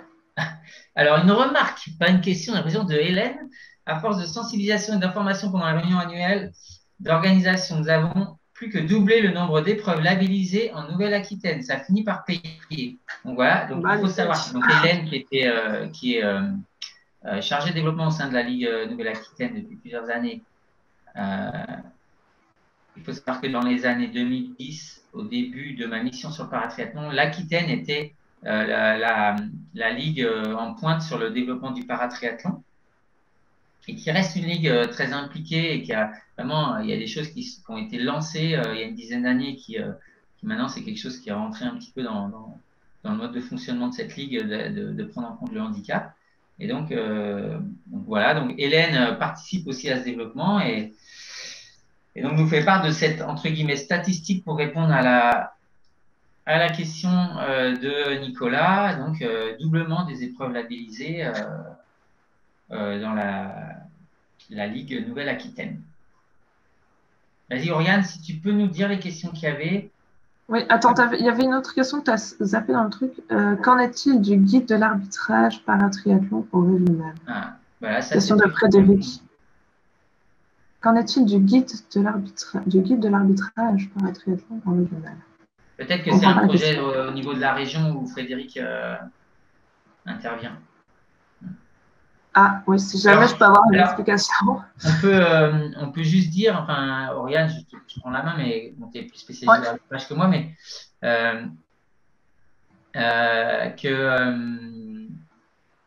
il y a une réglementation World Triathlon, il y a une réglementation nationale FF3 pour le paratriathlon. Cette réglementation, elle n'est pas incluse dans la RGF, mais elle existe. C'est un document qu'on a travaillé il y a 2-3 ans, qui est le document qui doit faire référence au niveau de l'arbitrage en paratriathlon. Ce document est méconnu malheureusement et on est en train de travailler sur la diffusion, la meilleure connaissance de ce document. Donc c'est un document qui parle de réglementation nationale paratriathlon. Voilà. Eric voulait prendre la parole, oui. mais je ne sais pas. Ah, voilà. Voilà. Bonjour Cyril, bonjour.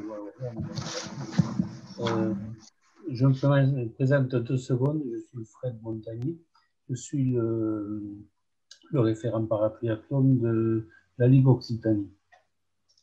Voilà. Et accessoirement, je suis également arbitre PN1 au niveau régional. Alors, effectivement, ce guide, c'est un guide que nous avions eu il y a 3 ou 4 ans, qui était super intéressant pour les arbitres et qui n'a jamais été réédité.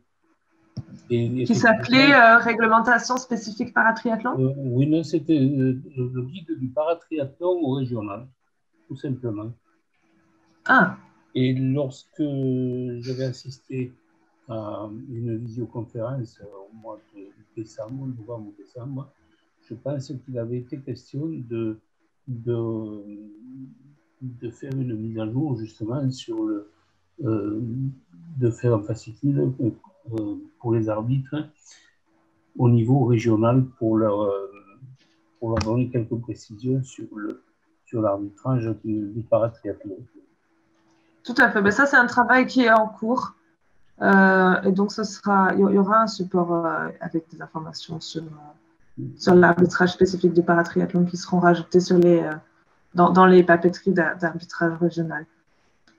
Donc, il existe déjà des documents dont Cyril a parlé. Il y a le lien qui ne s'est pas fait entre la réglementation FF3 et puis ces documents qui existent. Et donc, l'idée, c'est qu'on fasse le lien entre la réglementation paratriathlon, les documents qui existent déjà, et puis qu'on fasse aussi des supports de formation pour, donc que ce soit visio ou support de formation écrit, pour rendre un peu plus accessible cette matière qui est un peu nouvelle et qui se rajoute à toutes les autres règles, quoi. D'accord. Mais c'est un travail en cours. On va suivre ça. Merci. Voilà. Cyril, est-ce que tu veux que je te lise les questions? Ouais, vas-y. Ok, alors la première, c'était, il y en a 1, 2, 3, 4 ou 5. La première, c'est comment contacter, inviter les personnes vers le paratriathlon et vers son club ou une compétition. La FF3 dispose-t-elle d'un lien avec des associations d'aide aux sportifs handicapés ou des centres de rééducation? Redis. Globalement, c'est comment est-ce qu'on peut contacter les paratriathlètes à venir rejoindre son club ou à venir participer à sa compétition? Est-ce que la FF3 a des contacts particuliers? Oui, c'est ce que j'évoquais tout à l'heure au début de présentation. C'est que nous, on a en fait, une personne qui prend une licence paratriathlon, c'est une licence compétition comme une autre, hein, mais la personne, elle coche paratriathlon. C'est quelque chose de déclaratif. Donc, nous, à partir de ça, l'intérêt, c'est qu'on peut dégager de la liste de nos licenciés des athlètes qui se déclarent ayant un handicap. Bon, l'idée, c'est juste déjà, de leur envoyer des informations pas sur les épreuves, etc., parce qu'on ne peut pas se permettre de faire de la pub pour une épreuve plus qu'une autre, etc., mais des informations liées au paratriathlon. Donc ça, c'est un des objectifs de cette licence. La deuxième, c'est nous d'avoir la liste des licenciés et de pouvoir aussi dire aux organisateurs, voilà la liste des paratriathlètes et de leur fournir la liste, avec un accord sur le fait d'un usage strict dans le cadre de l'organisation de l'épreuve, et qu'ils puissent envoyer une information s'ils le désirent, hein, à leur demande. Ils nous demandent d'avoir la liste. Et ça leur permet, avec cette liste, d'envoyer une information sur leur épreuve, dire voilà, nous, on va organiser telle épreuve, on se permet de vous contacter en tant que paratriathlète, est-ce que ça vous intéresse de venir, qu'est-ce que vous avez besoin qu'on mette en place si vous venez, etc. Donc cette liste, on a pris pour principe depuis toujours de mettre à disposition des organisateurs qui nous le demandent cette liste, en général, on donne les noms et les mails, quoi, et puis après, l'organisateur, il voit pour faire sa liste de diffusion sur les informations de son épreuve. Après, il y a aussi, je pense que ce qui est intéressant aussi de faire, et ça, c'est pas forcément la FF3, mais ça peut être la Ligue régionale ou ça peut être plus au niveau départemental, entrer en contact avec les comités régionaux, départementaux de la Fédération française handisport et de la Fédération française sport adapté ou du comité comité olympique au niveau départemental ou ce genre de choses. Ouais, Ça peut être vraiment oui. très intéressant de communiquer avec eux. Et par rapport au centre de rééducation, c'est pareil, c'est plutôt des initiatives locales aussi qui se font. S'il y a un centre de rééducation juste à côté, voilà, ce sera plus venant du club ou venant du comité départemental ou de la ligue régionale, quoi. Que de la Fédé, tu vois. Non ? En fait, attendez, juste parce que je dois accueillir quelqu'un qui est dans la salle. C'est fait. Ah, je l'ai fait, celui. En fait, c'est vrai que dans la présentation, on n'a pas abordé comment on prend contact ou comment on fait connaître notre épreuve. Pourquoi est-ce qu'en fait, c'est volontaire dans le sens où, au départ, c'est-à-dire il y a une dizaine d'années, quand on a essayé de développer les épreuves, on disait aux organisateurs, oui, il faut aller à la rencontre d'une personne en situation de handicap pour leur faire connaître votre épreuve, etc. On s'est vite rendu compte que les organisateurs ne le faisaient pas parce qu'en fait, finalement, c'est pas ce qu'ils aiment faire ou ce qu'ils font. Ils sont là pour mettre en place une épreuve à destination de tout public, notamment des personnes en situation de handicap, mais pas forcément, c'est pas forcément leur compétence ou même leur envie ou leur temps ou le temps qu'ils ont d'aller eux chercher les personnes qui vont venir pratiquer. On ne demande pas à un organisateur d'aller mettre des flyers dans tous les clubs du coin, etc. Enfin, il peut le faire, mais on se rend compte que finalement, on a essayé de les inciter à faire ça et on s'est rendu compte qu'ils ne le faisaient pas et on a compris pourquoi ils ne le faisaient pas, parce que pas forcément les choses qu'ils aiment faire et ce pourquoi ils organisent, c'est parce qu'ils aiment organiser et pas forcément aller, on va dire, chercher les gens.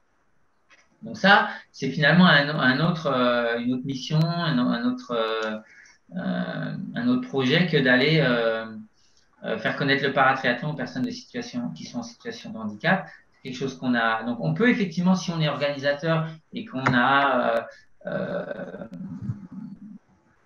envie ou si on a le temps ou si on a une opportunité d'aller à la rencontre des personnes en situation de handicap dans son environnement à travers un centre de réadaptation, un club FFH, etc. à côté, on peut le faire, il n'y a pas de souci avec ça.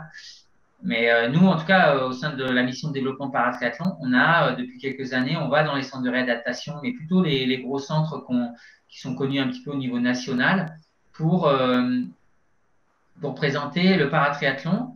Et en fait, cette idée d'aller dans les centres, elle nous vient de la Ligue Nouvelle-Aquitaine. Hein. Hélène est là, parmi les auditrices, qui en fait ont initié, on va dire, l'accueil et le paratriathlon dans leur ligue à travers une personne qui travaille dans un centre de réadaptation et qui mettait en place des projets avec les personnes qui arrivaient dans le centre pour leur réadaptation. Et l'idée, c'était de dire, on a 6 mois ou 9 mois ou 12 mois de réadaptation devant nous. On se fixe un objectif de participer à un triathlon que nous, on organise en plus dans le coin, soit de manière autonome du début à la fin, natation courte, soit en relais mixte, handi valide, soit en relais que avec des handis. Et on s'est dit que c'était une bonne idée, parce qu'en fait, ça donnait un sens aussi à la réadaptation, ça permet de décentraliser le temps, non pas focalisé sur le handicap de la personne, mais sur un projet, sur autre chose que parler uniquement de la maladie, du handicap, etc. Donc, pour plein d'aspects, c'est une méthodologie qui nous semblait très intéressante et qu'on a repris, nous, au niveau national, en allant présenter le paratriathlon comme pratique qui est logique aussi dans la réadaptation, puisque en fait le triathlon c'est la natation.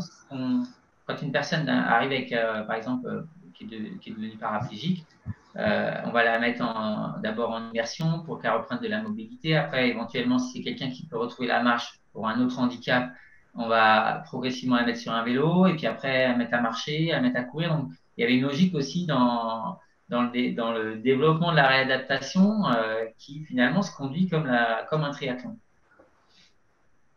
Donc voilà. Et je pense aussi que oui, organiser et faire connaître le paratriathlon ou son épreuve, c'est pas forcément des choses que font les mecs. C'est pas forcément l'organisateur qui va faire tout ça. Il peut le faire, mais on peut comprendre que c'est pas forcément simple pour un organisateur d'aller lui-même aller chercher des paratriathlètes pour revenir sur son épreuve. Après, je pense qu'il y a aussi des ligues, je ne suis pas sûre que ce soit le cas de toutes les ligues, mais qui ont des référents paratriathlon. Et je pense que dans ces cas-là, quand il y en a, c'est des contacts intéressants. Ouais, je ne sais pas si, voilà. Parce qu'ils sont en contact avec, avec peut-être des centres de rééducation, peut-être pas, ou avec la Ligue régionale en e-sport et ce genre de choses. Est-ce qu'il y avait d'autres questions, Oriane? Ouais. Il y avait une question un peu plus générale. Quelles sont les difficultés rencontrées par les organisateurs sur la mise en place et le respect des critères du label? Et quelles solutions sont trouvées par les organisateurs pour lever ces freins? Alors moi, je n'ai pas la réponse parce que c'est vrai que le label, il est géré au niveau des ligues. Donc, j'ai pas eu trop de retours sur ces aspects-là, sur les difficultés. Alors, si parmi les personnes qui sont présentes avec nous, il y en a qui ont des témoignages là-dessus, on est preneur. Mais là, moi, j'ai pas de réponse. Ok. Après, ce sera peut-être qu'à un moment donné, il y aura une évaluation du label.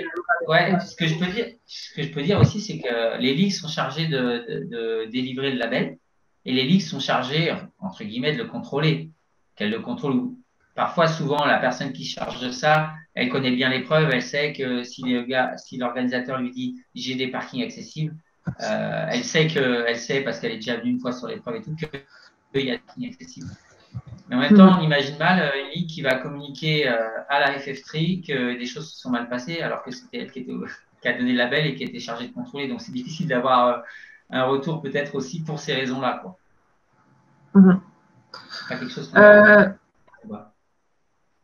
Alors, la même personne, mais je ne sais pas qui c'était, a posé la question. Quel rôle la Ligue peut-elle jouer auprès des organisateurs pour les accompagner dans l'accueil des paratriathlètes et quel soutien peut-elle leur proposer? Pardon. Hélène veut nous éclairer? Oui, bien sûr. Bonsoir à tous. Alors, c'est vrai que nous, au niveau de la Ligue, donc comme tu disais, Oriane, on a notre référent qui est très actif en termes accompagnement des organisateurs. Donc, grosso modo, pour situer, chaque année, on fait une réunion à destination des organisateurs durant laquelle on présente chaque label, donc le mixité, triathlon durable et paratriathlon. Et l'idée, c'est qu'en fait, on se rende accessible pour les organisateurs qui ont des questions. Donc, il y a un accompagnement téléphonique s'il y a des questions. Et ce qu'on fait avec mon référent, c'est qu'on se déplace sur les épreuves pour aller vérifier le parcours, vérifier l'accessibilité. S'il y a des questions d'ordre technique, d'ordre organisationnel, on y répond. Et ça, c'est tout au long de l'année, donc de la diffusion du calendrier jusqu'à la fin de l'épreuve, on est présent pour les accompagner. Tout à l'heure, vous demandiez quels peuvent être les problèmes qu'ils rencontrent. Alors souvent, ça va être de se faire connaître l'épreuve auprès des publics. Donc je te rejoins totalement, Oriane, ça va être créer des partenariats avec les comités handisport. Ils le font de manière générale au niveau local avec les comités départementaux. Et nous, ce qu'on peut faire, c'est créer un partenariat avec le comité handisport régional pour permettre d'avoir des prêts de matériel, etc. Donc, le plus gros souci, c'est voilà, le matériel en général. Parce que les sorties, les tirs à l'eau, etc., ça, c'est pas toujours évident d'en avoir. Donc, c'est de l'anticipation. Ouais. Mais honnêtement, si vous êtes présent pour répondre et rassurer, après, nous, on se tourne vers Cyril quand il y a besoin aussi sur des aspects plus techniques. Ouais. Et moi, ce qui s'est passé, c'est que personnellement, j'ai fait l'ABCDR de l'handisport, de la Fédé. J'en avais parlé avec Cyril et c'est vrai que si vous pouvez inciter aussi des personnes à le faire, c'est une super expérience. Ouais, c'est une formation qui est délivrée par la FFH et qui, je crois, depuis 1 an ou 2, ou en tout cas depuis, je pense aussi, cette crise sanitaire, se délivre en visio ou par FOAD aussi, je crois. Au début, mais c'était en présentiel il y a plusieurs années. Donc, voilà, c'est facile à trouver sur le site de la FFH, mais moi, je peux faire le relais aussi pour vous donner des informations si besoin. sur cette formation qui s'appelle ABCDR. C'est la formation du premier niveau qui est délivrée par la FFH sur les aspects sport et handicap. Je rebondis sur quelque chose que tu as dit, Hélène. C'est vrai que pour l'aspect matériel, c'est vrai que la relation avec les ligues régionales handisport et les comités départementaux handisport, c'est vraiment, on en avait parlé pas mal sur le webinaire, sur l'accueil en club, mais en compétition, c'est aussi le cas. C'est eux qui vont facilement pouvoir prêter, je sais pas moi, des caillebotis pour la sortie d'eau, par exemple. Parfois, ça dépend des comités ou des ligues, mais par leur biais, on peut facilement avoir ce genre de matériel aussi. Et puis, il y a parfois des athlètes qui se présentent qui voudraient bien participer à un triathlon pour découvrir, parce que c'est un petit triathlon du coin, totalement bonne ambiance et ce genre de choses, mais qui n'ont pas de handbike, par exemple. Et si l'athlète va contacter le club en disant j'aimerais bien participer, mais j'ai pas de handbike, c'est ce genre de partenariat qui peut se faire aussi avec les acteurs locaux du monde du handisport. Est-ce qu'il y a d'autres questions? Existe-t-il de nouveaux dispositifs d'accueil des handis sur une épreuve?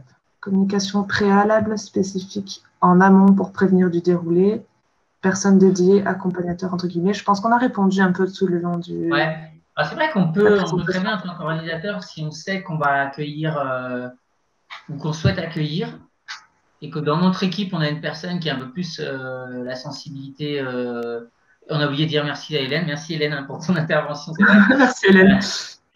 Ouais, s'il y a une personne qui a dans l'équipe qui est un peu plus sensible, qui connaît un peu mieux le sujet, ou qui est plus impliquée, on peut très bien la désigner sur les communications autour de l'épreuve, dire voilà, le référent paratriathlon ou handicap ou sur notre épreuve, c'est une telle personne. Si vous êtes athlète ayant handicap et que vous souhaitez des informations plus précises sur l'épreuve, c'est telle personne à contacter, etc. On peut très bien faire ça. Voilà, c'est quelque chose qu'on aurait pu mettre aussi dans nos préconisations.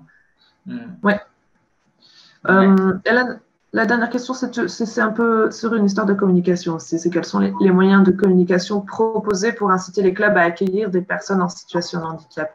Je pense que le label, il est intéressant en termes de moyens de communication, mais ça fait pas tout.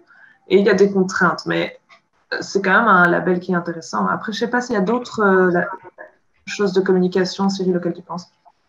Autres moyens de communication, à part ceux qu'on a déjà évoqués. Non, en fait, je pense que c'est toujours un peu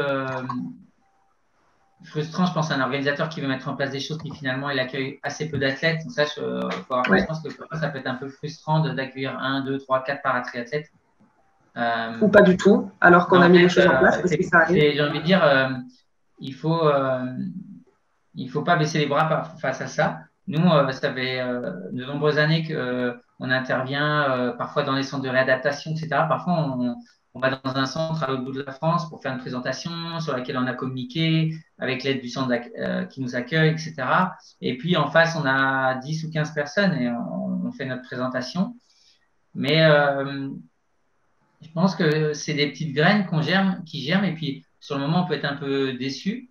Mais parfois, ça va prendre 2-3 années ou quelques années et ça va ça va donner quelque chose d'un peu exponentiel. C'est-à-dire que c'est pas une personne qu'on a touchée là, faire une personne dans 1 an ou 2, mais peut-être qu'il va rien avoir pendant 2 ans et puis il va y avoir 10 personnes dans 3 ans parce que il y aura des choses qui seront passées entre guillemets en sous-marin, qu'on n'aura pas vraiment vu, des choses qui auront entre guillemets germé, qui auront évolué dans notre dos entre guillemets, et puis qui vont voilà, faut garder confiance dans tout ça. C'est vrai que ça peut être frustrant d'avoir peu d'athlètes à l'arrivée qui seront présents, mais c'est très riche quand même.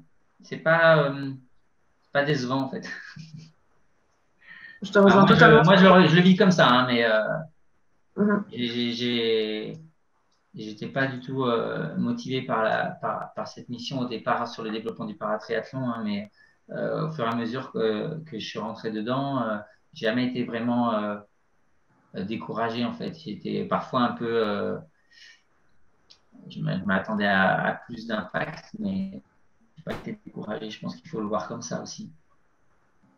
Ça se développe lentement, mais mais ça se développe. On voit quand même des progressions depuis le début du paratriathlon en France, quoi.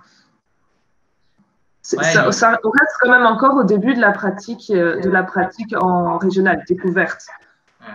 Ouais.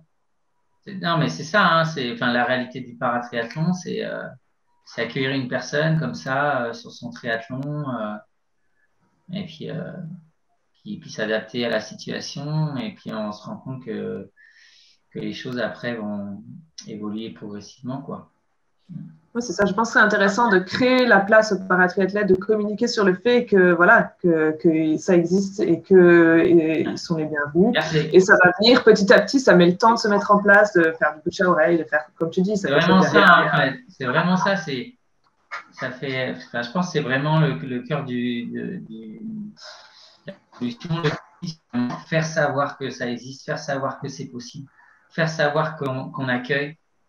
Et après, finalement, la mise en place technique, il y a les gens qui ont un handicap, qui sont en fauteuil, qui ont voulu faire de la natation il y a 40 ans, ils n'ont pas attendu que les piscines aient un fauteuil pour les mettre à l'eau, un ascenseur pour monter. Nous, on a encore un athlète en équipe de France qui, dans sa piscine, monte les marches sur les bras, assis à l'envers par terre pour aller s'entraîner tous les jours.